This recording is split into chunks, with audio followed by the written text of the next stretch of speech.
আজ কাজের সূত্রে আমরা একটু গিয়েছিলাম মালদা জেলার নালাগোলা নামক একটি শহরে।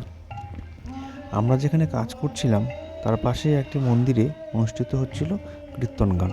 তো আমরা ভাবলাম যে কাজ শেষ করে সেই মন্দিরটি একটু দর্শন করে আসবো। তো সেই মতো আমরা মন্দিরের সামনে এসে হাজির হয়েছি। এই মন্দিরটি হলো মূলত রাধা গোবিন্দের মন্দির।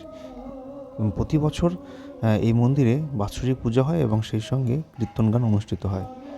আমরা চলে এসেছি এখন মন্দিরের ভিতরে।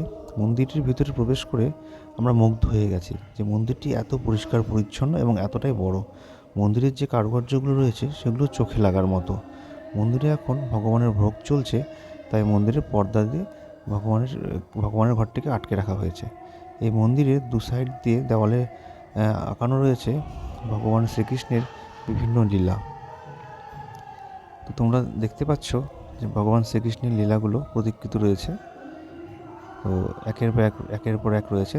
আমার ভিডিওর মাধ্যমে তোমরাও এই ছবিগুলোকে দর্শন করে নাও।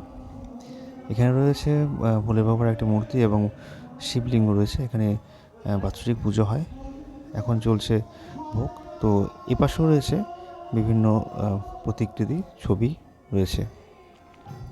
এনারা হচ্ছেন কমিটির লোক, যারা এখানে বসে রয়েছেন এবং মন্দির দেখাশোনার দায়িত্ব থাকেন। তো এটি হচ্ছে একটি দুর্গা মন্দির, যেখানে বার্ষিক দুর্গা পূজা হয় প্রতি বছর।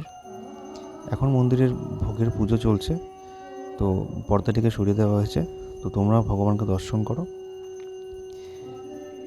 তো